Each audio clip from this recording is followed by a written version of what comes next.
your identity is the climate. But that doesn't mean that New York on any given day like today could have a wild day of like a hot streak and be like super hot. Now, it's rare. But if it had that, it wouldn't define climate unless it happened many times over and over again. But the probability of that happening is really low. And that's how I think of identity. Meaning, to tie it all together, I think we're of the mind that weather is our identity. Price goes up and down. All of a sudden you're worth 10 billion, 100 billion, or 100 million, and that's your identity. No, not really. Because these things change a lot.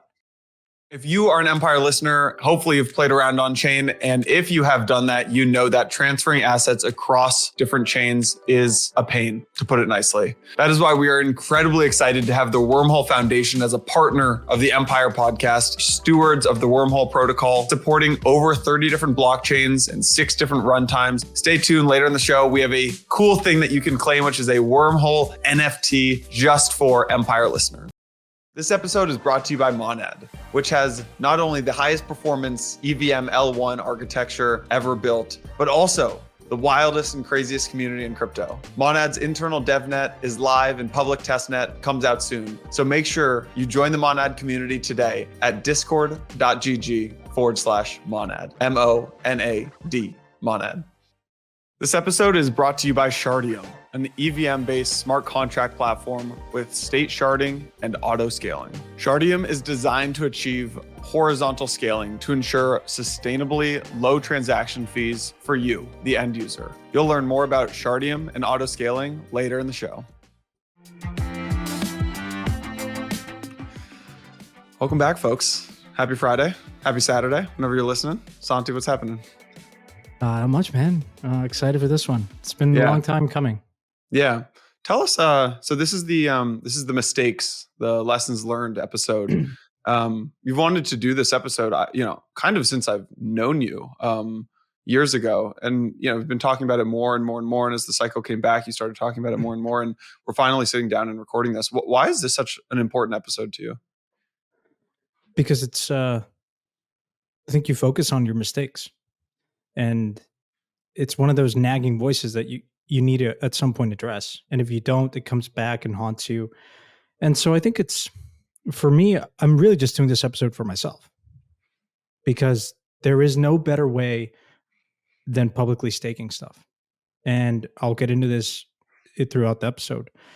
But for me, it was, I've been at places where in this journey, it hasn't been easy.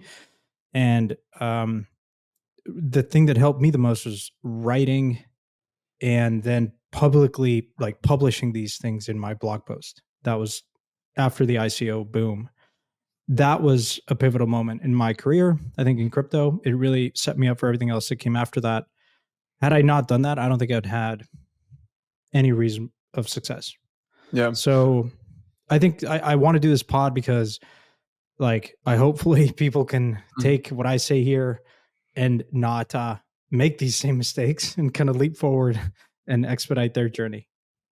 What are when you sit down and think about your mistakes, there's kind of like 2 buckets of mistakes that you've kind of shared with me. What are the 2 buckets of mistakes? And that'll kind of tee up this conversation. Yeah, I think the overarching message, there's one takeaway of this pod. If you just stop after I say this, you need to understand the difference between an error of process and an error of outcome. And very quickly, an outcome you can't control. And you may think that you can control that. And that's also an error I've made. But the outcome is very random and you cannot control these markets. Certainly not in crypto, certainly not anywhere else. But you definitely can, and you should focus on errors of process because you own your process. You control your process. You have full agency over that.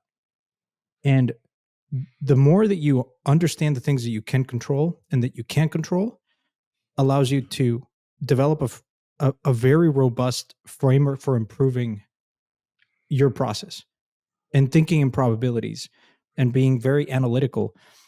You can be incredibly successful. And it's sort of a blessing and a curse in this space that a lot of people in their crypto journey hit it out of the bat. For me, it was like discovering Bitcoin super early and then Ethereum super early. And you feel like you're this wonder kid and fucking genius, which I'm not. but you can, I think that the worst the worst thing I've probably made is obsessing about the outcome. And as soon as I started focusing more on the process and coming to terms and peace that I can't control the outcome, I think that has been very liberating. Let's take it chronologically, maybe to start, and then we can get into some of these buckets. So take us back to the very early days when you get into crypto. I think you were working in investment banking. There's probably maybe Bitcoin and ETH that exists back then. Maybe No, it's just Bitcoin. just Bitcoin. What was the first big mistake you made back in those days? Probably putting everything that I to my name.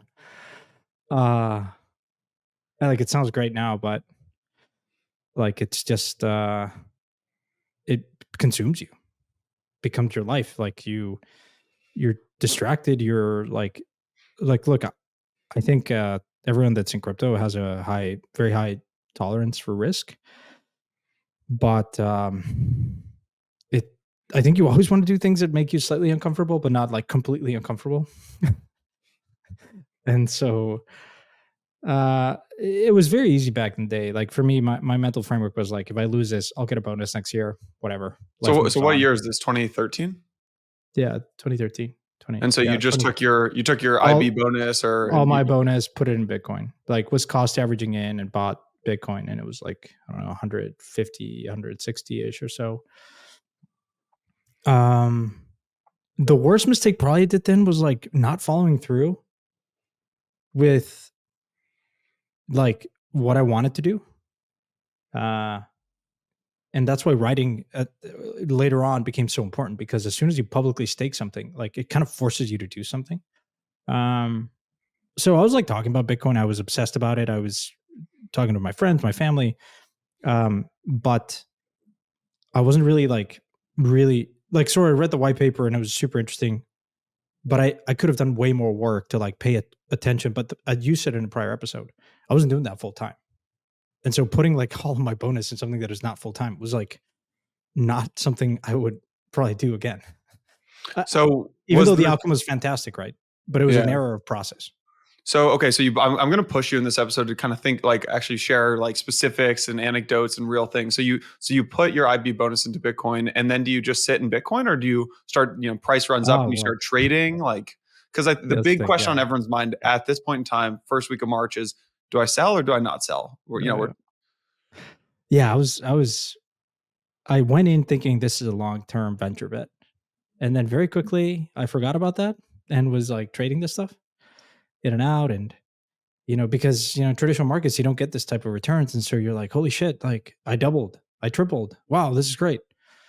And that was a huge detraction from my original thesis, which my original thesis is this is a super long term risky bet. I'm like assuming it's like may not work out. The biggest mistake I did there was like not having a price in mind, not thinking, hey, what happens if something doubles, triples, 10x's overnight? Like, what do you do? And I think that's something that I constantly do now. Going into an investment, like I do these scenario analysis of like, what will happen if a position triples in size tomorrow and it becomes a greater share of the portfolio? Like, what would I do then? And because I didn't do that work, then it caught me off guard very quickly because there was a huge run up in price, as there constantly is in crypto. And then I was like carried away, right? And I was doing dumb shit. And I was trading it. And then once you start down this path of trading, it sort of is a detraction, because then, I remember when Polenix launched in the troll box, it was like so fun, right? This was like 2014. There's now Made Safe and Golem and all these other projects, and you're swapping Bitcoin for these other things, and yeah, it's entertaining. But I sort of then became a trader, and I'm not a trader, and so I was, that was a big mistake. Not going through scenarios of what happens if position does X or Y.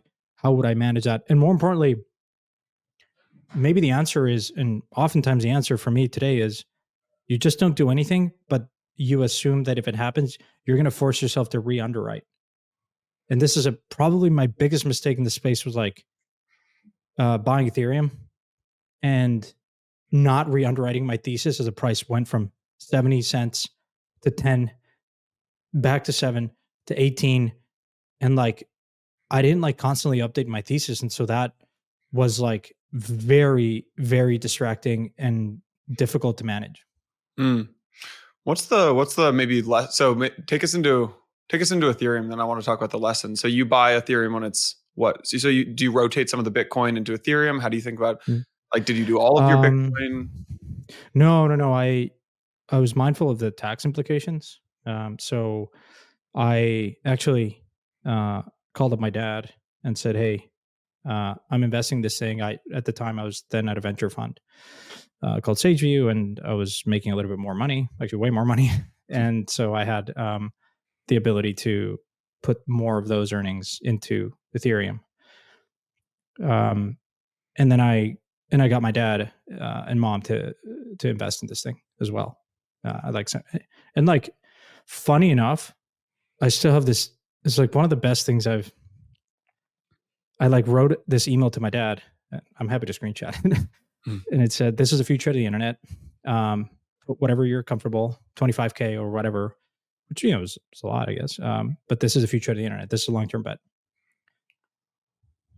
And like, again, I failed because then I did all other shit during the ICO movement. But that was, yeah, I guess I was lucky I was lucky, but also at the time I was investing in open source software, as people know. And so Ethereum made a lot of sense. I started discovering the power of writing. At the time was SageView was later stage. I wanted to go super early. So I was interviewing at Sequoia and Kleiner Perkins, and they asked me, "Hey, write a memo about investing in something." And I was like, "Ethereum." That was my memo. And I was listening to Chris Dixon. I was listening to Reid Hoffman, the LinkedIn founder, and they were paying attention to Ethereum. And I was in San Francisco, so Vitalik was going around town, and I'll tell you what I did very right there. I listened to smarter people like Chris. Like, I listened to him on a podcast talk about Ethereum. I'm like, "Okay, this is a really smart guy." But yeah, I then bought a bunch of Ethereum, and then I did also dumb shit.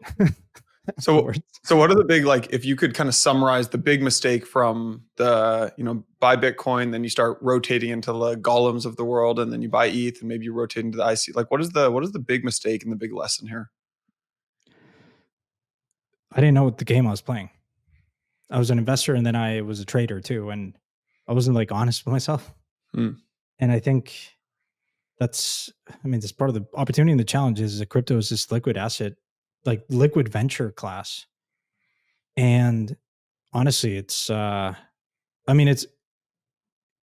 is a great learning to from like anyone that's getting started with investing. Like, you learn so much in crypto in one cycle, then probably, it's like a huge education. But for me, it was like not understanding the game I was playing. And you mentioned this in the prior episode we recorded, right? You have to know the game you're playing. And it's okay if you can be both. Like, you can try to be both. But for me, it was just like, I think I've done this math, but had I not touched any of the Bitcoin and Ethereum, I would have made probably more money than I have today. No, actually, yeah. So how does that then impact how you think about today and selling and trading into things? Yeah, well, I'm sure this is like top of mind, right? As people start making money on memes and other stuff, like, they want to know, how do you sell?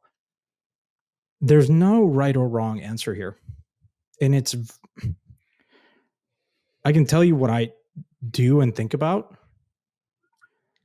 but I would just caution, because everyone's situation is different. Like, what I did back when I had X to my name as a analyst and an associate is very different than what I am today. Like, I'm lucky because I don't have family and I don't have obligations, but I think it's very but okay, you can definitely pay attention to certain things, right? When I am seeing it on the timeline now, when people are euphoric, when people think that they can just continue to flip stuff and make all these gains, like, that's just a sign of like, that just, no, it will stop.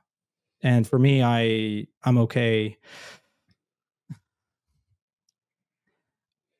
here's how I think about it. Every time on the venture side, as soon as I make a 10x, systematically I size down, because I'm mindful that if I continue to do 10x on everything that I do, I will become the most successful investor of all time, and I will not. Probabilistically, that's not going to be me. So I just, I'm just comfortable with that. Yeah. Like that is my process. Like I think in probabilities of, okay, but also like I was very rash in the way I thought about portfolio construction and sizing down and selling out of positions. Now I'm more systematic. And I don't sell,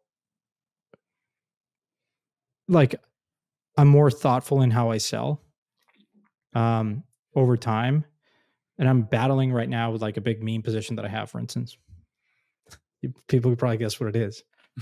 Yeah, it's like it's been like a 10,000 plus X or whatever. Can we use specifics here? And if you don't feel WIF, comfortable with yeah, any, yeah, like WIF, so WIF is bought what it super early percentage? on. It's grown to like 8% of the book.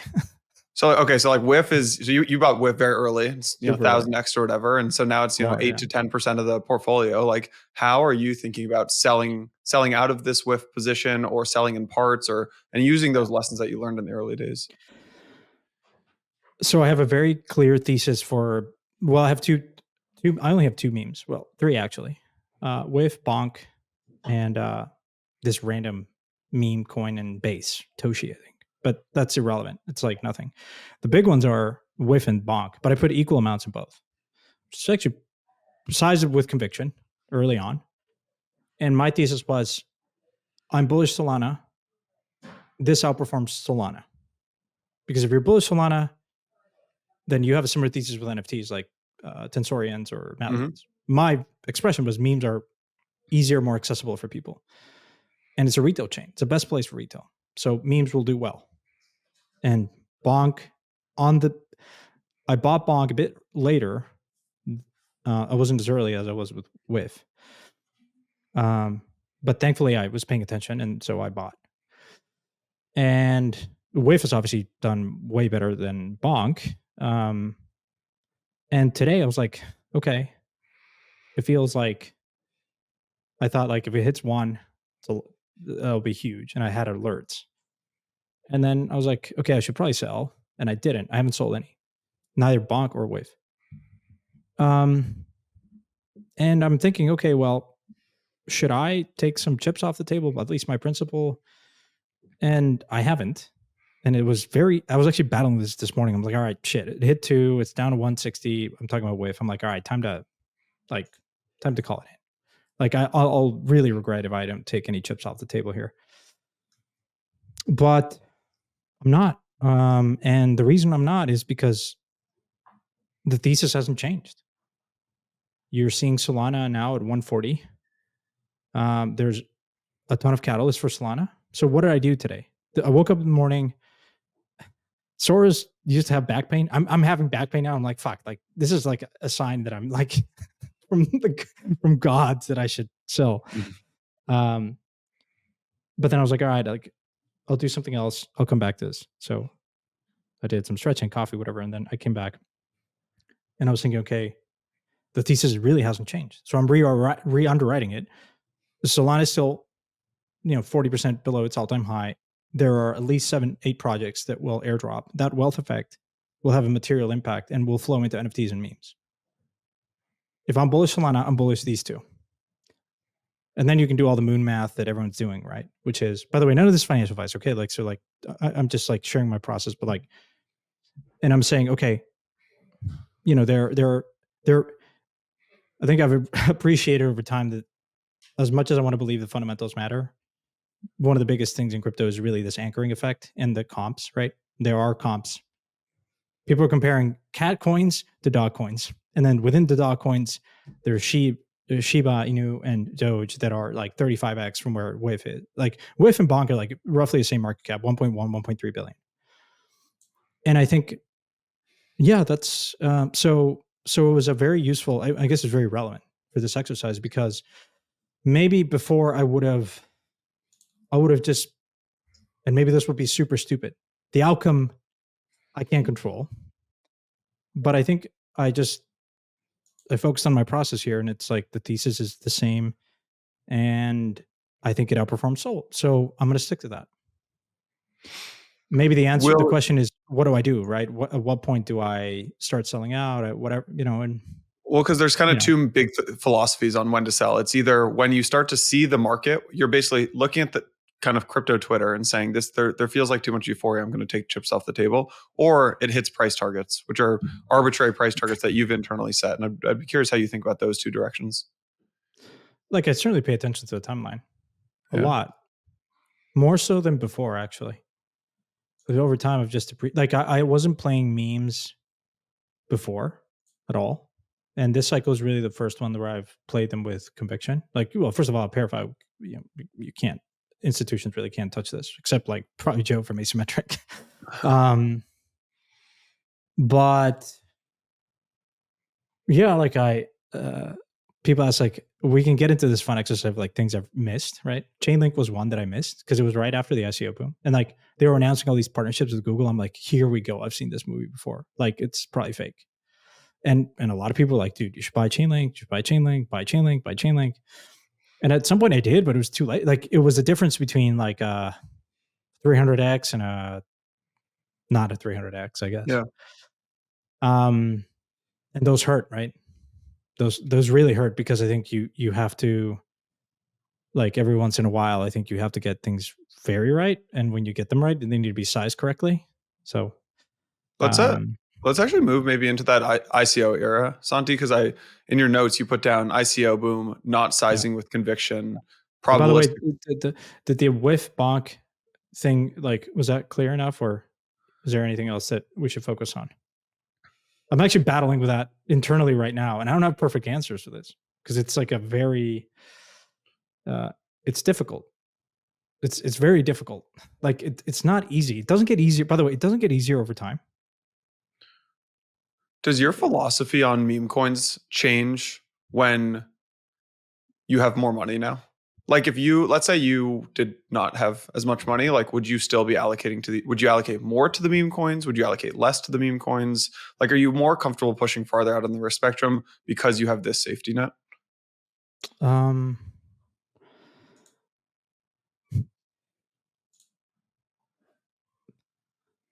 Maybe, yes. Hmm. Although a lot of people that are like made certain amount of money don't touch meme coins because for them it's like whatever, Okay. I'm just gonna hold. But I like touching meme coins now because it allows me, I think it gives me a lot of information on the broader ecosystem. And I think you need to pay attention to memes. Xiao's, I've learned a lot from him. I think he's one of the smartest guys out there. He's paying attention to memes. I think you have to appreciate that. Yeah. And I think memes for me are, I want to have them size in the portfolio, not 50%, but a decent amount to pay attention, because I think it informs a lot of, like, the meme coin phenomenon that really started and has been happening in Solana. I think tells you a lot about Solana, of what is working in Solana, the type of people that are coming to Solana, the type of, and so for me, it is important to appreciate these things. And before I was like very critical. I was like, oh, this is too left curve. I'm not going to touch it. I was very critical of Elon, like, tweeting about Doge, and like now I've like opened up to it, and I've become less opinionated or about memes. I actually appreciate them a lot, and so Yeah. it's also an arb, I think, in some ways, because institutions are not touching it, and retail and crypto is a very retail phenomenon. Yeah. Tell me about the biggest mistake you made related to sizing with conviction or lack thereof. Specifically, maybe around the ICO era is when I saw you were writing some notes on that, but I guess it really doesn't matter what time period. I passed on the seed round for Axie because we had a very small allocation, and it was a mistake because I felt that you take the allocation, even if it's small, even if it's not what you, by the way, really hot projects, like, you're never going to get the full allocation that you want, but take it because it's option value. And it was a mistake. So And you had an allocation, but it was too small to too be small. relevant for the fund, so you guys passed. Yeah. And then it hurts because then you don't revisit. It's like, oh, the flip side of that is that then I started paying more attention to gaming, right? Because I was like, okay, this is very real. But I think one of the bigger mistakes I've done and not follow through was, I think generally speaking, the way I think about early stage investing, it's its option value to pay attention. As soon as a token launches, like you look at like the comps of Arbitrum, Lido, some of the bigger projects like Uniswap, Axie. There's this like, I think you can run this math, but like there is you would have done exceptionally well if you bought it right when it listed and like a couple of weeks into the selling of like the early kind of the retail that gets the airdrop and is selling it for like PlayStation 5s. Like that is an example of an idea and a like a type of strategy that I had but never really implemented. Um and now I'm like, it's probably one of the things that I focus on the most, which is there's a lot of, as soon as a project that I'm an investor in that I know well, like is launches it, and is out there, and like there's this wave of like post airdrop where you have an ability to sometimes even size up the position way more at a price that is not too dissimilar from where you invested. So yeah, that was like true for Arbitrum, true for Lido, true for Axie, true for Illuvium, literally like most of the projects. And I've never really implemented this strategy, and I always think about it, and I always be like, all right, I'm going to do it this time, and I don't do it.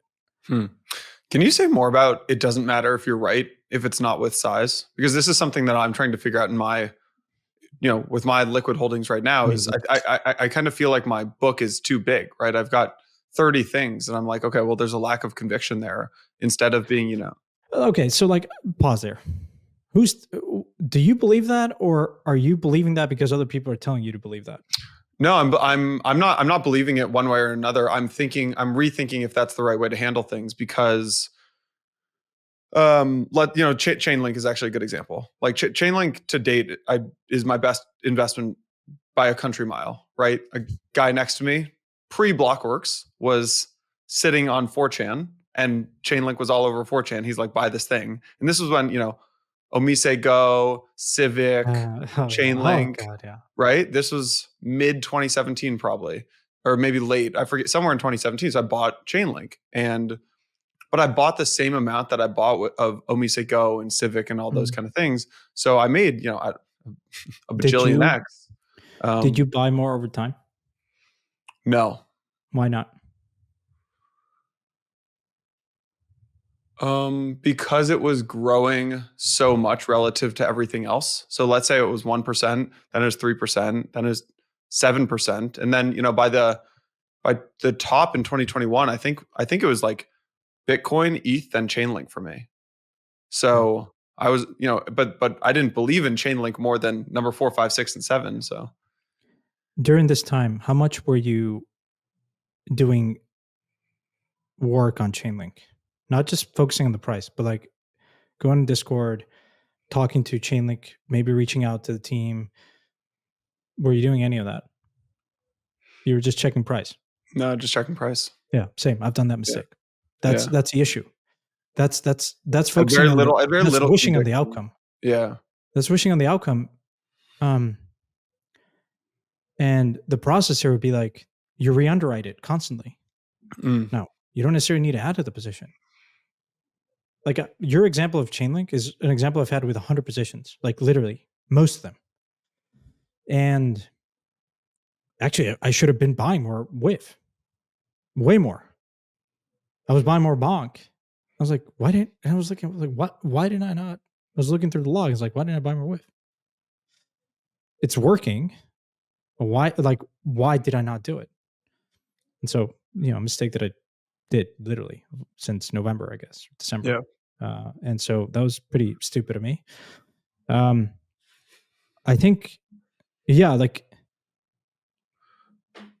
probably I've been incredibly stupid of not really every time it never hurts to check in on Discord and reach out to teams or other people in the community. Like we talk about community in crypto all the time, but we never actually implement it for our own process. You know what I mean? Like it's like, and plus a lot of the stuff is on chain. Like I certainly have made this mistake time and time again, where the amount of time that I spend on the price and looking at that and thinking about that is should be way less, and I should be investing more time on doing work. And I guess memes are sometimes these memes, like there's nothing, right? But like there's some team, they're nothing, whatever. But I'll give you an example, like synthetics. People asked on Twitter, like, what has been your biggest round trip? It was synthetics. What did I do right there? First of all, Haven, it was Haven, right? The biggest Haven raised, I think not one of the largest, but it was like a big ICO and it marked the top. And then Haven was like the last one out the door, and then everything collapsed. And I was part of a big syndicate. So I sized it fairly decent. Um, and then it was like it pivoted to synthetics.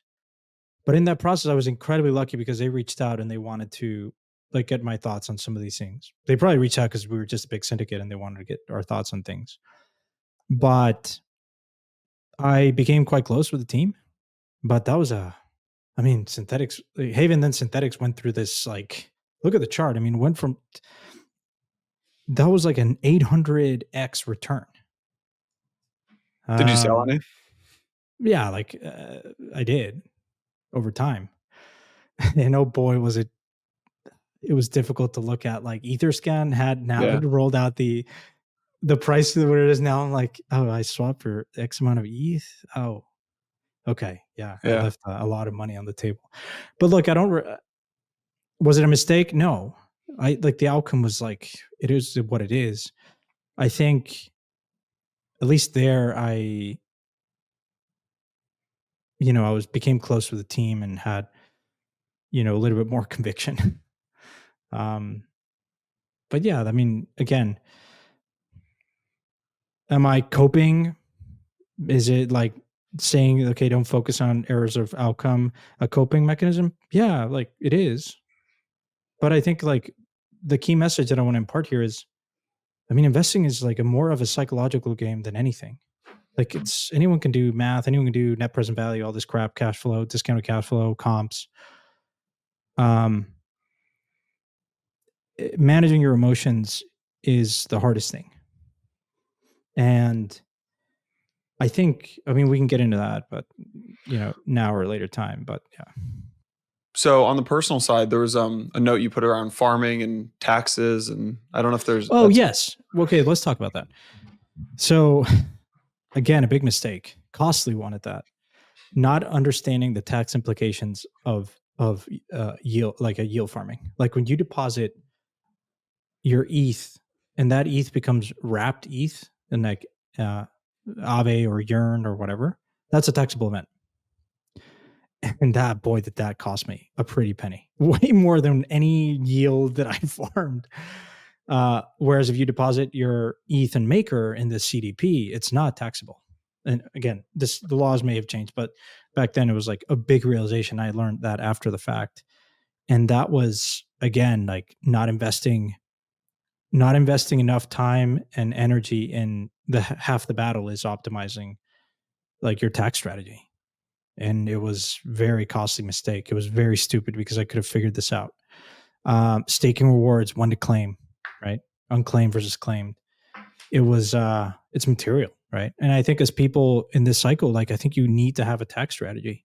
And look, the tax laws are varying by country and incredibly complex, but get a good tax person and understand the implications of, if you have SOL and you're, going to use that SOL for other stake it or whatnot. Like, I think you need to understand that, because what you don't want to be is a forced seller at the end of the year, right? Where you realize, oh shit, I owe so much because I've done all these strategies.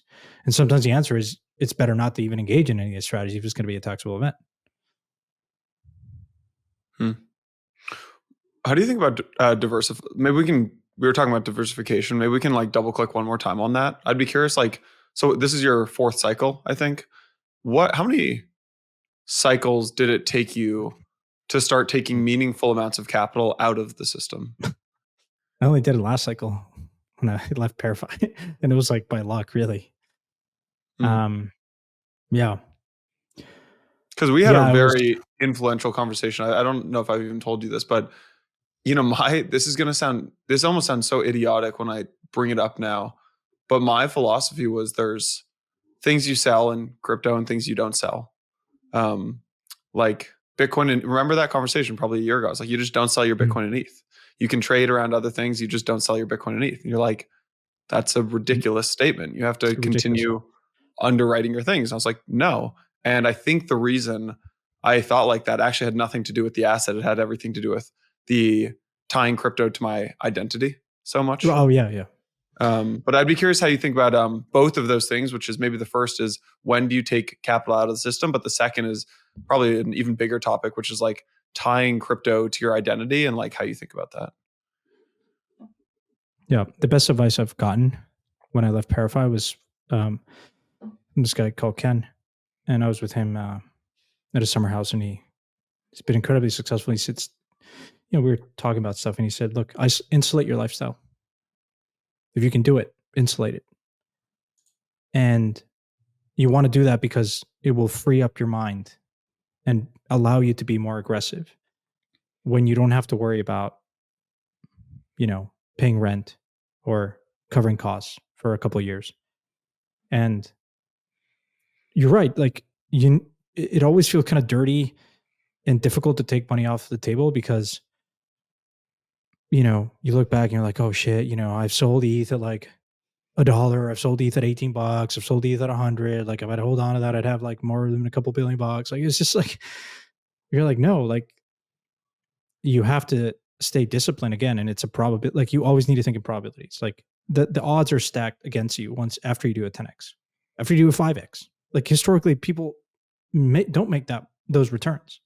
And I understand crypto's early, but like those things, like there's a gravitational pull back to mean reversion. Like just there are like a couple of principles in investing that you always have to come back to. Mean reversion is one, and like you're not as smart as you think you are. And so like after, I think, like to your question, yes, after a certain return, I take some chips off the table. Now, I think I wanted to make sure that I would be in a position now that I was independent to just, the strategy was I'll take X amount of money out, and with some of that yield in treasuries or whatever, I'll be able to fund all new private investments into crypto. And so like that for me, like building a diversified cash flow was something that I really wanted to have in 2018 and 2019, and I didn't have, because the worst is having an idea and not having any fucking money. Okay, you can go raise a fund or whatever. No one wants to give you money then and there. And so like it never hurts to have a place where you can draw down from when no one wants to touch this thing. We'll be back at a level where crypto's totally out of favor. No one has any money. We'll call it next 4 years, 5. What's the probability of being in that situation again? Yeah, 100%. You said every leap year, yeah. So okay.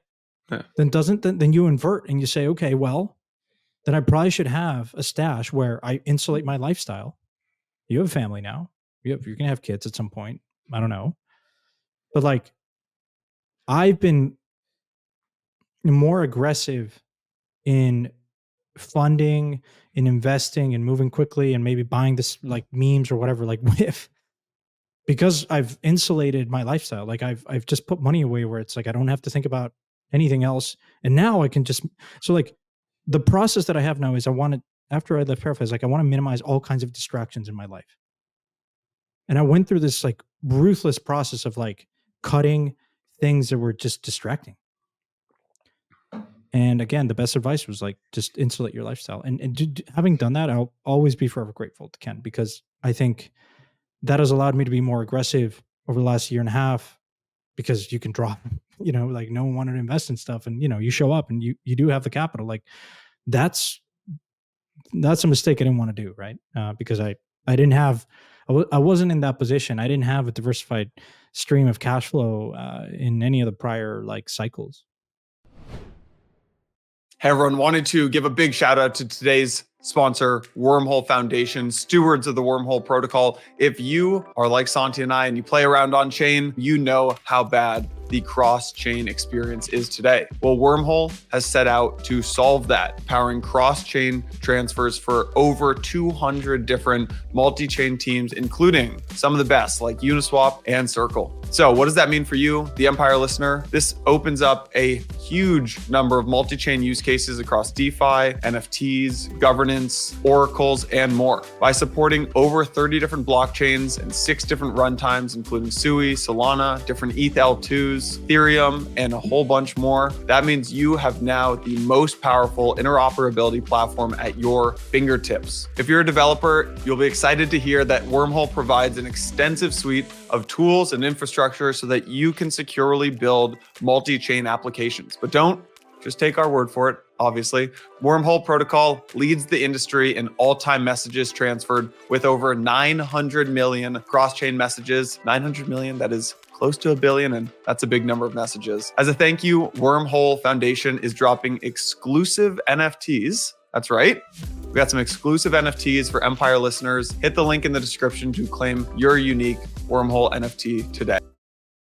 This episode is brought to you by Monad. Monad's thesis is simple. The EVM is here to stay, similar to JavaScript and Web 2, but unfortunately, today's EVM lacks the high performance and the scalability that developers need to make certain applications possible. Monad addresses these concerns and these bottlenecks while preserving seamless EVM composability for application developers. There's a seamless transition to Monad as the Ethereum RPC API allows for really easy portability. And for developers, Monad can support 10,000 real transactions per second with their unique parallel execution environment. And of course, there's full compatibility with EVM bytecode. Monad's internal DevNet is live. Public testnet comes out soon. You can join Monad's journey in 2 ways. 1, go follow them. They're on Twitter at Monad, MONAD_XYZ. And also join the Monad Discord. It's discord.gg/Monad. Big thanks to Monad for sponsoring Empire.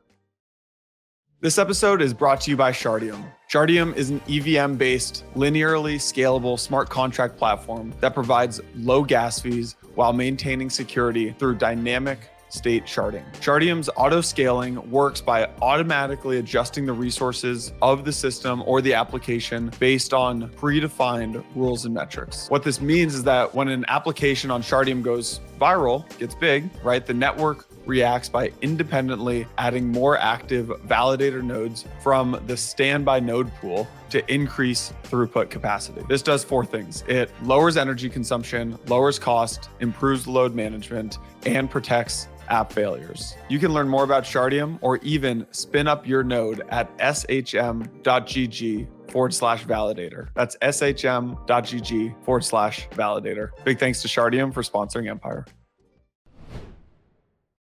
What are mistakes that you've made on we've been talking about the liquid side. What are some mistakes that you've made on the angel side of things? Oh, I mean, it's going to sound classic, but like, oh, so-and-so is doing the deal. Okay, fine. And then you realize no, it doesn't fucking work because it's not even their money. Now it's all my money. So yeah, I have to do the fucking work.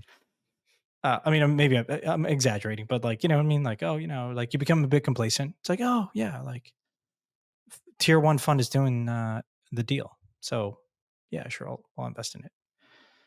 And I think that, and the second one is probably doing deals where I wasn't convinced that I wanted to work with a founder, but I did it anyways. And boys, those really come and haunt you because it's difficult, man. Like Yeah. at the end of the day, like you're on call and you have to be there. And if a founder calls you, you really kind of want to work with them. The worst is like dealing with the founder that you just don't really want to work with. And so I think money gives you the ability to have that freedom to just say no and take your sweet ass time. I think so I'll give you an example. You talk about identity. There's 2 concepts that I want to highlight here. One of them is when it comes to crypto, it's a 24/7 market. It's venture. It's also liquid. So it's a hedge fund. You can be both. Try to be both. Don't be none. There's, I think, a difference between reacting and responding. Reacting is you see something, WIF is down 20% today, and you're like, oh, you react to that, right? Oh shit, now's the time, right? It's turning. Then you do all this chart porn, and you're like, convince yourself that it's the top, and you're out. You're reacting to that. It's like, I think responding requires you to be more thoughtful and go back to your thesis, whatever it was, and process new information, update your probability, do more work. I think some of the biggest mistakes I've done is just when I react and I don't versus responding. So, anyways, that was one. Again, if you don't size a position well, if it's too uncomfortable, you're gonna react. You're gonna be more predisposed to react because it's like sort of a survival instinct. Yeah. When you've insulated your lifestyle, when you've thought more closely about, okay, what happens if I lose 8% of the portfolio? It hurts, but it's not like I don't lose my entire bonus. It's not like a hit to my identity, if you will. So I'll tie it then to your question around identity. I think there's also two concepts when it comes to identity. One, I became incredible. By the way, I was in a very dark place after the ICO boom and bust. Felt like I was a total failure. I was depressed. Literally stopped eating. Why? Why were you so upset? Because it wasn't my money. It was also my parents giving me some money, like in the 25K for ETH or whatever at the ICO. And I felt that I failed them. I was obsessed with retiring them. I wanted to do that. And I could, but like I didn't lose money. I was up a lot, but it was not like I didn't sell at the top. And it was eating at me. And then finally my dad was like, listen, I didn't give you money expecting anything in return. You're an idiot. Go figure out your identity because you're totally lost here. And that to me was a moment where I went to therapy. And I've always been a huge believer in therapy. My grandma was a therapist. I just think it's incredibly useful. And I'm glad that it's now not as taboo. It's this idea of like, you don't have to be sick to go to therapy. It's just nice to be able to talk to someone that are not your friends, not your family. So anyways, I went to therapy and this guy was just like, listen, he's the first session I had, he was like, who are you? Like, what is your identity? And I started talking about work. I did investment banking with JP Morgan and all this crap. Now in crypto, he's like, I didn't ask you the question. Like, who are you? I was like, you don't know who you are. You didn't mention any hobbies. You didn't mention any interests. You didn't mention any passions. Like, you just talk about your work. Like, your work's not your identity. Go figure out your fucking identity. And that's when I started writing. And I think that was a pretty pivotal moment because that was a transition for me because I started writing, and writing helped me order my thoughts.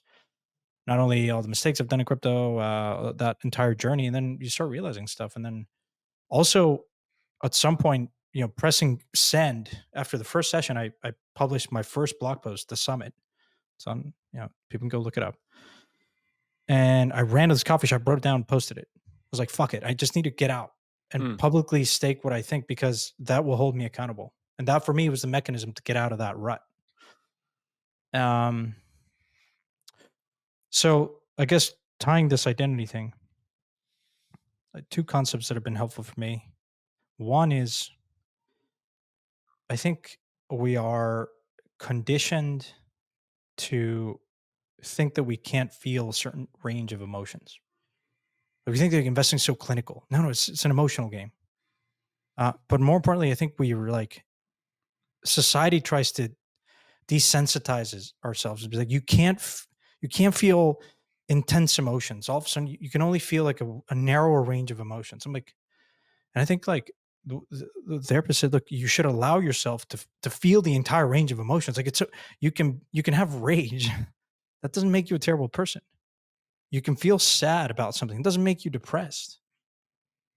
If you're not recognizing the emotions that you're constantly having on a day-to-day basis, they're going to be repressed and then show up in a different way. And I think that was pretty liberating because no one kind of tells you that, and especially not in this world where you're walking on eggshells. You can't really express yourself because, you can be canceled or all this bullshit in woke culture. It's difficult. And I think the more that we are open-minded about this idea that you should be feeling this wide range of emotions, then it's very liberating because yeah, it's everyone feels like cope and everyone feels despair and all these range of emotions when you're in this world of crypto and investing. Like, of course, the more you realize that, I think the better you will be over time. Like, you have to be in tune with your emotions, I think. And I'll end with this. Do you know the difference between weather and climate? No. Weather is you check your weather app. Weather is that day. Probabilistically, New York at this time of the year is, I don't know, Fahrenheit. I'm thinking Celsius, but like it's pretty cold, right? It's like, within 8 degrees Celsius, 30, between call it 30 and 35 Fahrenheit. Weather is what happens in that day. Climate is the accumulation of years and years and years of, and it's hardened. Your identity is the climate.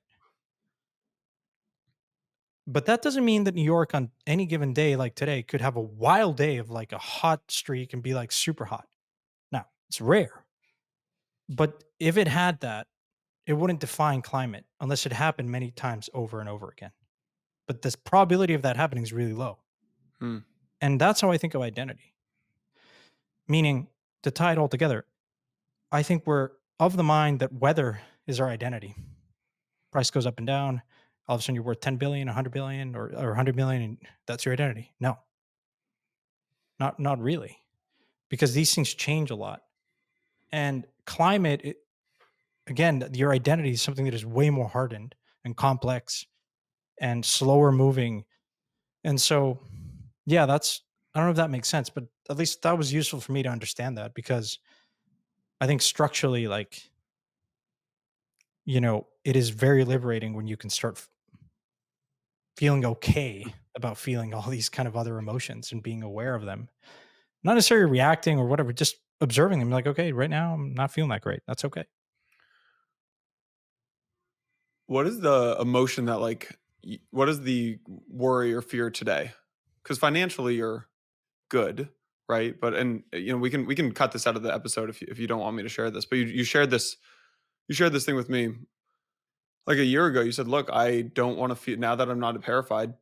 My fear or concern is that I lose relevancy in this industry that I love so much." And again, if you don't feel comfortable with that, we can cut No, this out. But I'm that's curious it. if you still feel that, or yeah, if that's an updated emotion. I mean, it's something that because I've been in a place where I didn't feel recognized or relevant. I was at the startup company during actually the ICO boom. I was studying aging. I left SageView because they don't want to do crypto, so I was like, all right. And so I invested in this company. So and over time, I was kind of the chief of staff or whatever, and I was like, they weren't paying attention to anything that I was saying, and I felt completely irrelevant, and it's the worst feeling in the world, man. It really is. We were talking about earlier in this pod about like certain people in YouTube and comments and trolls and whatever. It's like, people are like commenting, whatever it is, at least you're relevant, whether they love you or hate you, but like they're Mhm. paying attention. The worst is like not even screaming, no one like caring about it. And so, yeah, the feeling of not being relevant is really, yeah, gets at you because we're social species, right? At the end of the day.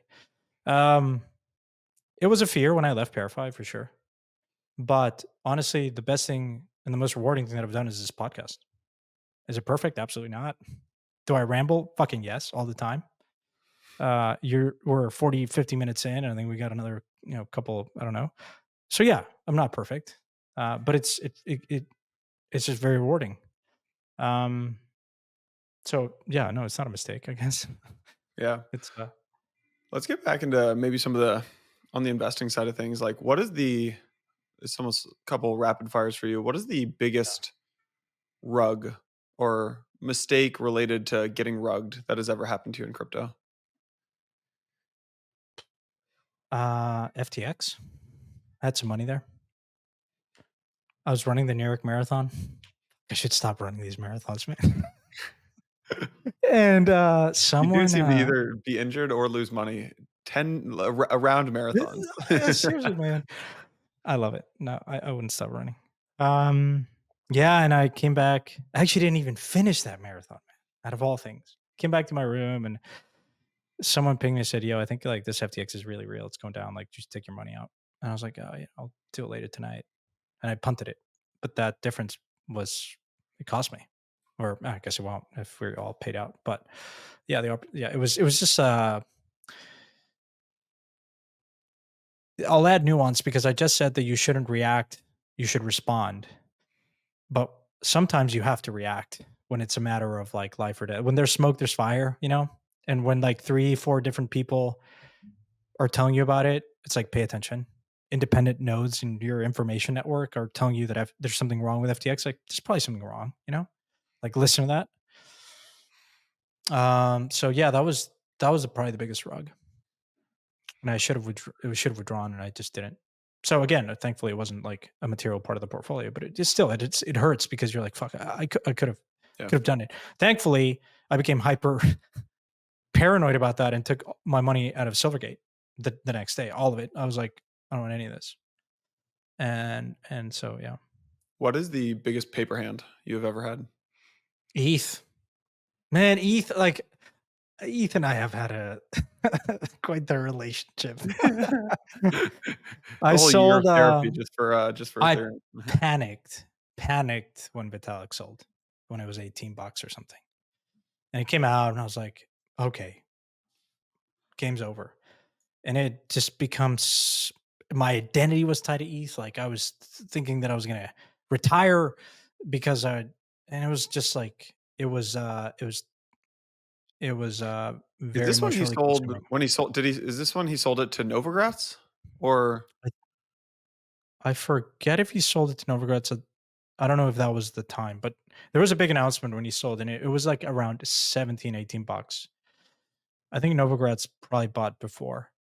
Novogratz? So yeah, Vitalik sold a big chunk to Novo at 99 cents. Um, Okay, no. so No, no. this was when Never. I think he sold, well, yeah, I guess he sold multiple times, but Yeah. the one I remember is when it was like sub 20. So you saw that and you sold. Yeah, I mean, I was up like 40x or something. You sell all of It it was, or some of it? no, a decent chunk, Yeah. So ETH when which Vitalik sold. uh, Any any other ones that you've yeah, any other ones that you've just sold you where the thesis was right, but and the investment was right, dude, but I've the had this thesis about ETH all the time, and I've somehow done dumb shit along the way and convinced myself that, I was going to do X or Y, and sometimes it works, but yeah. again, um, yeah, it was probably the biggest paper hand. I mean, I've done many others, right? But ETH is the one that hurts. I mean, it doesn't hurt, I gotta say, because like I don't necessarily regret taking levered bets on ETH, whether it's NFTs or Yeah. DeFi or whatever. But yeah, I gave up probably too much ETH in these ICOs, and you know, Yeah. sold What when I should have. what's the biggest what's the biggest mistake you've made around you got the thesis right, but the investment was wrong? So, yeah. Um, well, it's ETH, right? I mean, it just said it. Um, I was very. I mean, at some point, I'll publish this memo that I wrote to Sequoia about ETH. Um, like open source on steroids. I have a blog post about it. like, you know, uh, yeah. It's probably the one where I was very early. I guess I was right about the thesis, but I didn't execute it perfectly. Now, have I done poorly? No, but I could have done probably way better in paying more attention to.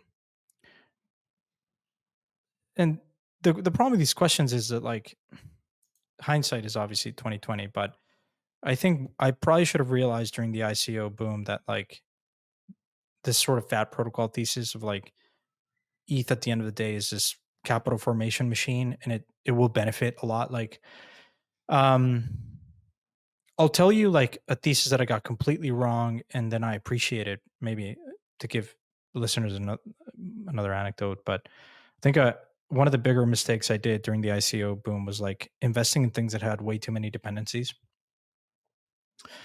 Like, I think we're still in that state of crypto where like you're throwing kind of ideas at the wall to see what sticks. But like prediction markets can be huge, but probably can be very large over time. But like something like Augur never was going to work because you didn't have a stable coin. Uh, and then all these other ideas or during the ICO boom were never going to work because you didn't have DeFi. You didn't have a stable coin. And so that's a clear dependency, right? Or like NFTs, like you didn't have a network like Solana with super low fees. Like so like NFTs at scale and mass are not going to work, or gaming is not going to work. So I do wonder, like, if my thesis on gaming was too early, even though I've done very well. Like, we still don't have gaming, and maybe I should revisit my thesis because maybe it's GameFi. Like, maybe it will just be financialization and then just a little bit more fun. But I wonder that probably isn't as big enough of a market as I probably thought it would be. Mm. Again, this is an example of not an error of process. Actually, I got not an error of outcome. The outcome was exceptional, but the process was like, I think, pretty premature, pretty poorly executed. I think it's important to like go back and even you can have a something like some of the gaming investments I've made. The outcome has been phenomenal, but the process not so much. A Mm. lot of investments I made, I'm sure, like you too, but like, um, and those are probably the ones that I've tended to overlook the most. And after the ICO crash, I went back to those and said, okay, paying attention to those is important because that's where you always focus on like the things you didn't do well. Like there's an error of outcome, and then naturally you diagnose the process. But it's the ones that you really do well that you tend to overlook. And there may be plenty of errors in that process, but the outcome might be great. And that's, I think, the difference between a good investor and a fantastic investor. I think that's where I've made the most amount of growth in my investing, um, I guess, style is by focusing on like that other part that I tended to overlook. Mm. There was you put this little random section. You said random thoughts and had some bullets, and there's one that says on not being prepared for success. What do- what does this one mean?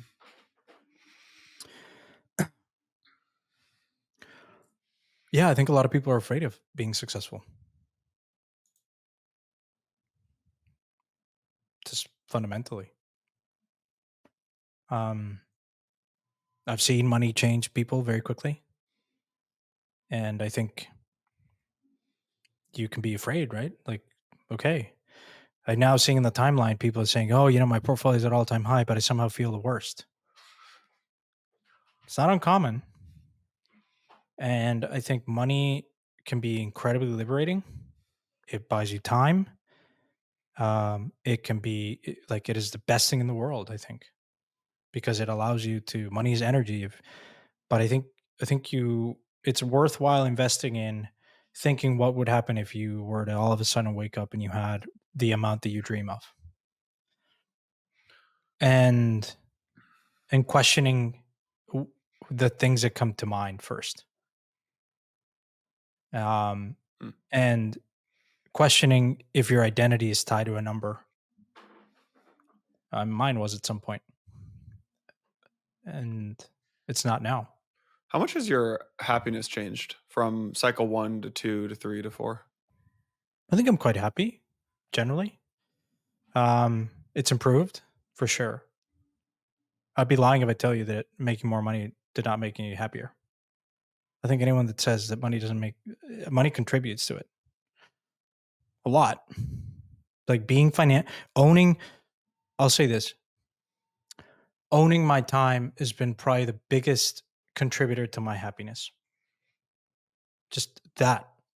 And whatever that number is, it's very different because there's people that have a ton of money but don't own their time. So when I left Parify, it's like I've constantly revisited the idea of raising a fund. and I always shut it down because I know that that will be not owning my time. Hmm. You give up on that, and I don't miss that. Like I don't, and I think for me, owning my time is more important than adding another 2 zeros to my name or 0 or whatever. What is the Sometimes, I guess what would change is if I no longer feel relevant and whatever that may, but I feel fulfilled in what I'm doing. Uh, Crypto is important in my life. I think it's the biggest movement that I'll see in my life, but it's not everything for me. I have other interests. I do other things. I think about other things. A lot of them are more and more related and intertwined with crypto, but um, but it's not everything. So I don't want to say I'll never do a fund or I'll never do things that will compromise a bit of my time. I think you always do some trade off, right? Um, because it's like when you go on summer break in school, when you're taking that final exam, all you're thinking of is summer break. 2 weeks in, you want to go back to school. I haven't felt that because I'm doing other stuff. A lot of it is sitting here and doing Empire. I think it's been very rewarding, and I'll continue to do that. If there's a time where I don't feel relevant, maybe I'll go and launch a fund, but that day hasn't come. Hmm. There's this post from 2021 at the about 2 weeks away from the top, October 26, 2021. He said, I've made many mistakes investing over the years. One of the key learnings and insights has been not investing in things that have many dependencies. What did you Mm. mean by this? Yeah, as I said earlier, like it was in the ICO boom, you had a lot of these projects that like Augur, prediction market, you get excited about the category, you could truly define media, information, surfacing, wisdom of the crowds, yada, yada, yada. You rally behind that TAM, you rally behind that idea. But when you're settling bets and you don't have a stable coin and you're settling on volatile collateral like ETH, it's not going to work. This is why I'm so excited about Solana now. Which, by the way, I think for everyone, and so like something like a prediction market in 2018, or like Uber or Airbnb on the or AI today. Okay, let's talk about AI. People want to hear about AI, LLMs, all this jazz. Okay, fine. Great. I'm excited. Are you going to deploy that in Ethereum? What kind of like what is the cost? Can you actually upload your model? How expensive is that going to be? Bitcoin L2s. Oh, it's an L2, it's a multi-sig. I'm like, yeah, good luck trying to convince core Bitcoin holders about that. There are dependencies. Like they're thankfully, like over the last 12 years, we've made meaningful improvements on the infrastructure side of things. DeFi has been a huge backbone to power all the other stuff, gaming, NFTs, and many of the other use cases. Like DeFi is so essential. It's a reason why it's the first killer use case. Why I got so excited at Parify, and Ben thankfully shared that vision, is that it is the backbone for everything else. Because if this is a financialization and untethered capital markets at the speed of light, you need DeFi. And if you don't have a DeFi system in place, a core bank that allows you to mint collateral against it, like Maker or Compound or Aave, it a lot of the other things don't work. And so there's a reason why if you look at the evolution of every L1, every L2, Blast as an example, the first things that work are a DEX and a money market. And so that's what I mean by like you need, or like an Oracle. Like these are kind of like core dependencies to open up the um so whenever I look at something like AI today, I'm very excited, but at the same time, I do question when a founder says, "Yeah, I'm working on it, like we're deploying an Ethereum." Like, okay, like your model must be the size of like it's not gonna work. And so yeah. Now, is AI crypto not going to be a thing? No, I think it's going to be very much a thing in the right with the right network. Um, So yeah, does that make sense? That does. Yeah. What is a mistake that happened that didn't seem to be meaningful at the time, but looking back, you think that it's a you now realize that it was a big mistake? Um, yeah, someone asked this question. It was a good question. Took me a while to Yeah. respond. Um,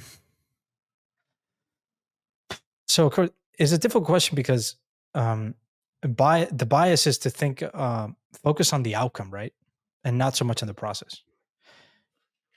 Obviously, naturally, Y- like selling a particular position, maybe at the time didn't mean meaningful. Selling ETH at like $18 didn't mean meaningful. It was actually felt like a genius. I was up 40x. I'm like, Jesus, like this is great. I've outperformed every venture fund out there. Now, of course, over time that became incredibly stupid, right? Um, that was an error of outcome as we've talked about, but there are other instances where an error of process. Um, and so I think like when someone asks this question, the natural inclination is to think I sold a bag that could have been 100x down the road. Which you're always. I think you naturally have to think that you're going to make those mistakes, um, and it's going to happen. Like you're not going to catch them all, right? And I think like obsessing about those is probably not so much of a useful exercise. Um, I think the biggest mistake that didn't seem to be meaningful was for so many years I wasn't documenting my trades or being as disciplined as I was trained to be in my upbringing as an investor at JP Morgan and then at Sageview. And I'm like, I know how to. There's like a process by which, like an institutional process, like as an investor, like you're trained a certain way. And I was lucky because so many people invested their time. And I was like, why am I not doing this with my portfolio? Like um, and I think success, especially when you have it like in crypto, you can punt a lot of these deficiencies and you can probably get away with it for a long time. And then at some point it would just come and haunt you. If you really want to scale your book, if you really want to grow it and then manage it, these are some of the things that I would go back and it didn't feel as meaningful at the time because you hit it once with Bitcoin, you hit it with Ethereum, and you're like, everything goes up like it is today. But I would highly encourage people to be disciplined with their process, to document it as much as possible. And if you ever feel so comfortable, to comment and open source that process publicly because to invite criticism. Because ultimately that someone else asks like, where have you seen the highest growth? And for me, it was actually recently where I started being more vocal about my Solana thesis and inviting a lot of criticism naturally. Um, open sourcing that process was very useful for me to go back and saying, all right, I actually don't understand fee markets that well. Okay, I actually don't understand stuff that is happening outside of Solana. Like, yeah, Solana has a really good things, but actually there's some wrong things here. Like there's things that are not perfect, not wrong, but they're not figured out. Okay, let me focus on that. And I think this probably would have taken me months of work, whereas being vocal on Twitter, being vocal here allowed me to connect with people because I reached out publicly or privately, and that was incredibly useful. So, yeah. I've noticed you've gotten very transparent over the last year on Twitter. Yep. How do you think about the pros and cons of posting on Twitter and oversharing, undersharing, and yeah, just how do you think about like transparency in general? I have come You're right. I become more comfortable being more transparent only and trying to speak from personal experience and trying to keep it to that. Um, it's slightly sometimes uncomfortable. Like I guess people want simple answers. They want to be told what to buy and what to sell and when to sell. But that's not that's like my biggest hesitation. Um, so I don't know. Like I've liked doing it with Solana, um, I'm prepared to be incredibly wrong if it doesn't reach parity with Ethereum. But I think that, yeah, it's just now become a thing in my process. But it is, I don't know how you feel about it. It's very difficult because, yeah, just, you know, so I just recently funded this thing called Bit Club. And the idea is to like share liquid stuff, like liquid ideas that I'm interested in. And I was talking to Jason, who's like spearheading this effort from Maple Folius. I was like, well, what if like you connected your wallet and people could see your wallet? I mean, OPSEC obviously is the reason why you wouldn't want to be as transparent with certain things. But if I talk about a particular project, like GeoNet, for instance, that I talked about, that I recently did a deal. It was OTC, but the tokens are locked. I can't sell them for a year. Like, people can go and buy them right now and dump them on me, whatever. Like, I can't touch them. In that case, I could maybe post the contract, the vesting contract, or the wallet. People can see if when I'm buying, when I'm selling, if I'm buying. If everyone does it, like, is that a bad thing? Like, that would be like a perfect real time 13F, right? Or something like that. Yeah, I don't know how you feel about it. I'm still uneasy about it, to be honest, because I can change my mind on things frequently. Maybe after this pod, I sell all my meme coins. Maybe, I don't know. Who knows? Maybe psyops. I don't know. My position is very different than others, and so is yours, and so whoever's listening. So, like, I think you have to. I'll say maybe the last thing that I haven't maybe emphasized as much in this is like everything that I've said here may not likely apply to you. There are certain principles that I really have found useful, and I bring them up time and time again. I brought them on the last podcast, like this idea of thinking in probabilities, constantly updating your thesis. Binary thinking doesn't serve you well. I think it's the most useful thing that I've applied in my process. It may not work for you. You may be a fantastic trader. You may have a magic crystal ball, whatever it is. But like, again, like the process is very unique to your style, your position, and I'd encourage. It's a very personal process. So I think the ultimate path is like when you make a mistake, it's like denial, right? It's that phase, right? Denial, and then like anger, and then finally like acceptance, and then you hopefully transcend. Maybe I'll leave you with this, but like we are going to make all mistakes constantly. You said it. Know the game you're playing. Never put yourself in a position where you can be out of the game. Never. If you love this game, zoom out, be here, increase your probability of being at bat. Don't be liquidated, you know, um, and play the long game. Like one of the more comforting things, you always have to find like places of comfort because it can be very like it is stressful, right? So managing your emotional state for me, what that has given me the most amount of comfort is this idea that inverting. It's like, okay, I'm in my 30s. How many more years of investing do I have ahead of me? If things pan out health wise, whatever, 40, 50? And I want to be there. I want to be in a position to back founders to do what I love because I love this game. If you don't love this game, go play another game. But I love this game. So I think for me, it's like that has given me, when you ask me if I'm happier now, I'm happier now because I'm very comfortable that if I play this cycle right, I don't know. Will I play the first cycle better than the third or the second or the fourth or the 10th? I don't know.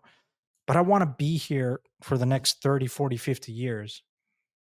And so, yeah, I'm just aware that like the power of that compounding is something that I don't want to give up on.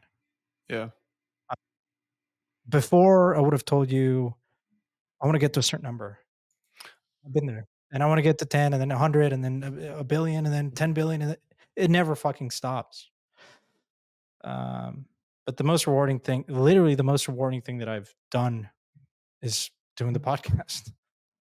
Like another 10x in the, it's like, it just doesn't compute as much as hearing a listen. And it may sound soft, but it's like hearing a listen say, hey man, like I was listening to Empire through the bear and you guys really helped me like navigate this stuff. I'm like, oh, it was great. You know, Do you have a grand ambition? No. yes, very much so. I think people most of the time don't know what to do with money. And I'm always right. So, okay, why haven't we sequenced the microbiome? Why is nuclear underfunded? The public sector is a terrible allocator of resources. Terrible.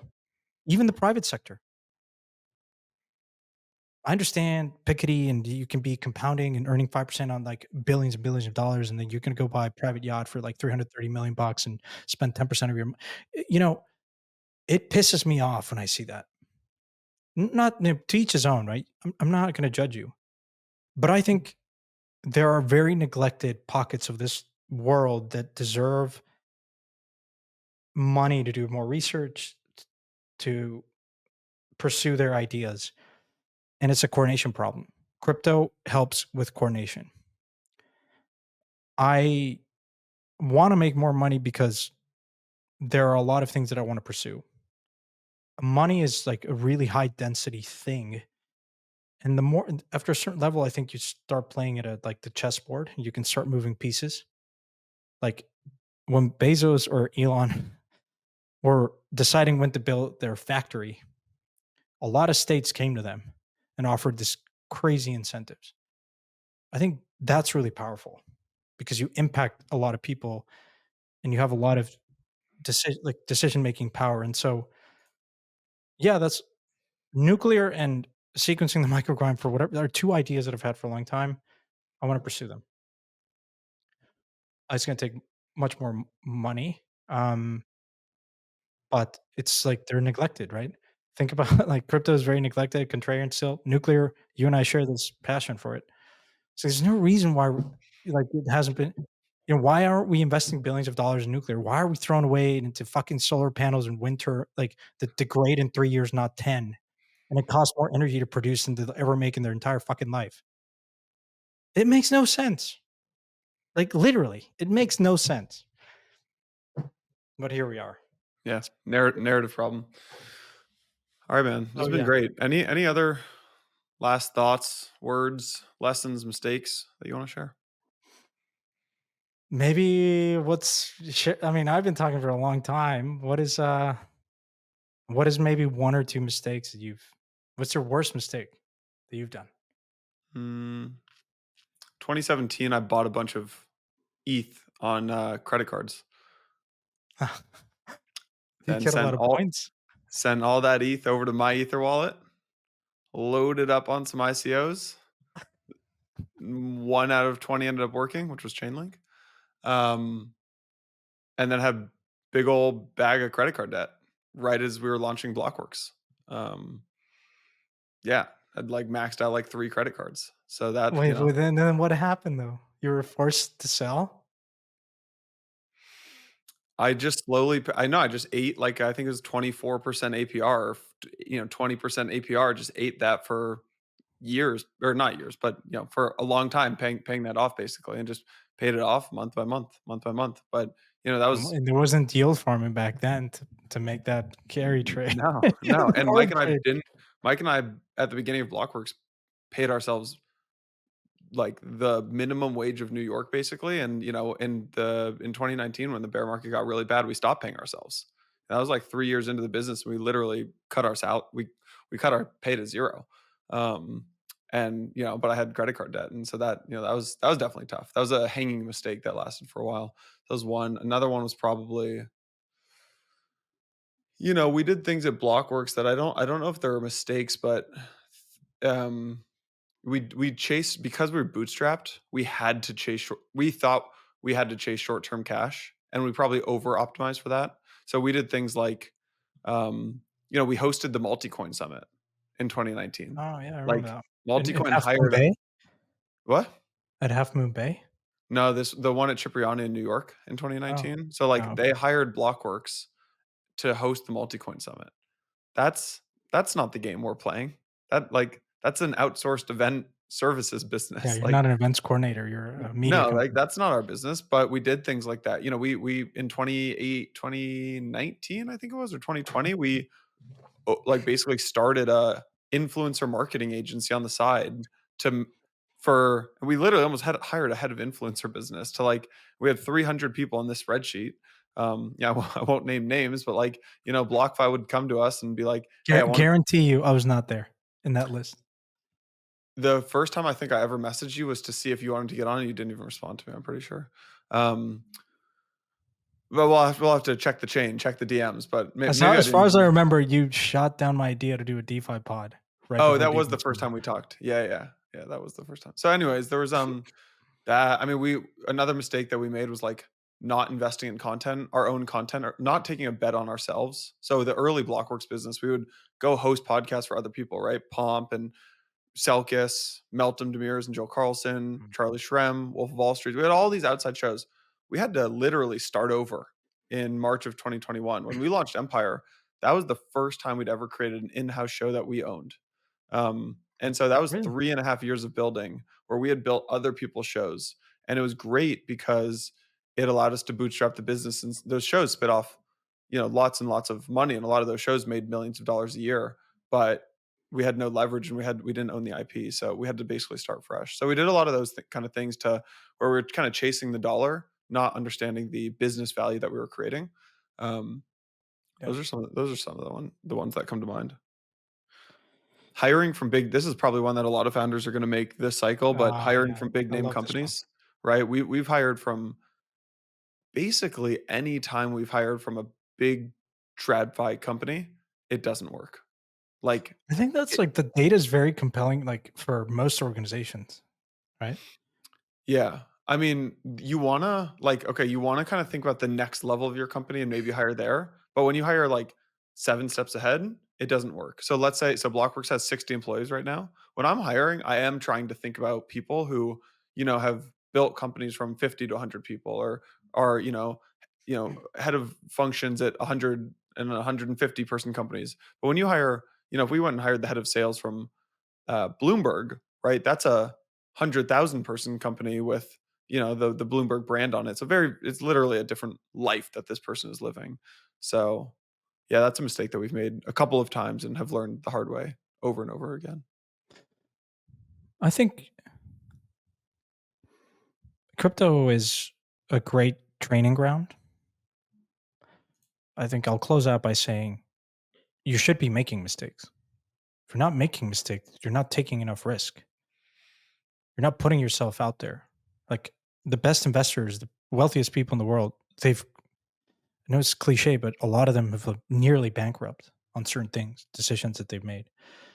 Um, I think you never want to put yourself in a position of being as close to absolute like liquidation or whatnot, but it's normal. Like you should be taking those. And the faster you put ego aside, you recognize the quote unquote mistake and you learn from it, you document it. Like that's the process that you want to get into, I think. And minimize ego. Recognize your emotions, but minimize ego. Um, you're never going to time it perfectly. And so at the end of the day, like, live to see another day, be here, like take at bats, take swings, right? And, some of them might work out, others may not. But I have a ton of respect when I hear someone like Stan, like admiration, really, not respect. There's someone like Stan Druckenmiller. And I'll say it's time and time again, it's just incredible to hear someone like that after his incredible track record. He goes on public television and says, I don't know what I'm doing right now because this market, this conditions, I've never experienced in my life. I was like, wow. But meanwhile, you hear like all the other guys that are not as successful be like, they know certain things. They speak from authority and in binary terms. And you just tell what's going on in Stan's brain during those games. Like he's thinking in probabilities and hedging and constantly adapting his thinking. And I think it's I mean, it'd be weird not to do that in crypto, right? So when you ask me, like, I think you always have to have a point where you really change, you do something if it reaches a certain level, because who knows, man? Like, the probability of Ethereum going to zero is still not zero. Of it maintaining its lead is still, you know, none of this is figured out, right? And so I think we all can rest on the conviction that crypto is here to stay. It has less existential risk. It's very powerful. It's woken up. It's opened up this box. It's opened a door to fix a lot of things, but it may not be Solana. It may not be Ethereum. It may not be Bitcoin. Maybe something that doesn't even exist. But I think your probability of catching and investing in these things uh, is going to be much, much higher if you perfect your process as much as possible. Yeah. So yeah, don't beat yourself too much. I mean, I think that's the other thing, man.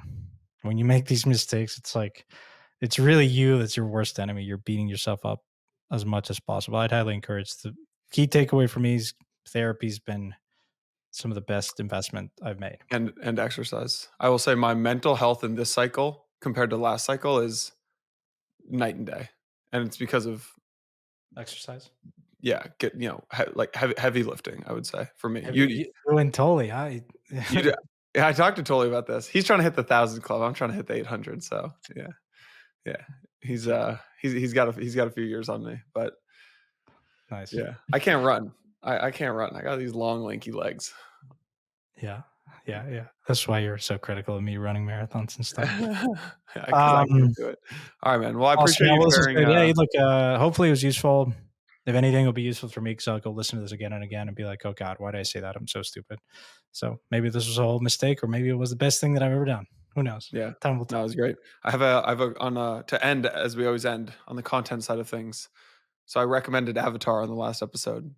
I would like to formally offer an apology to anyone who has actually watched that show, because I watched a few more episodes, and it is a See? god awful show. It is an We will atrocious take that show. is corrected mistake. Good work. I was maybe watching like episodes 2 and 3, and the only reason I kept watching is I was like, I recommended this publicly. There's really an investing lesson here. I was like, I recommended this publicly, so I have to keep watching. And then I was like, I have to offer this formal apology, because man, that is some bad acting in that show.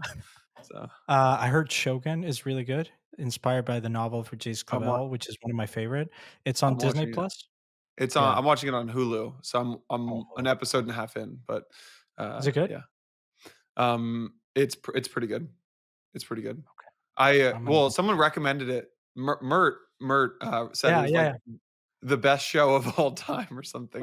Mert's now obsessed with Japanese culture. He's been going on this like deep dive. I'm pretty sure Mert watched one episode of Shogun. Thought Japanese culture is like the coolest thing in the world. No, I don't know. I have no idea about Mert's affiliation with Japan. But anyways, it's a pretty good show. It's a pretty good show. All right, nice. Yeah, awesome, man. Well, hey, always a treat. Thanks for allowing me to share these things. And if people want to hear about more in particular, drop us a comment. And make sure to call me out if I'm rambling, whoever you are. Can't wait to see the YouTube comments after this. All right, thanks everyone. See you next week. Thank you. Hey everyone, thanks for tuning in to today's episode. Don't forget to claim your free Wormhole NFT exclusive to Empire listeners. Hit the link in the description of today's episode and fill out the form to claim your unique Wormhole NFT today.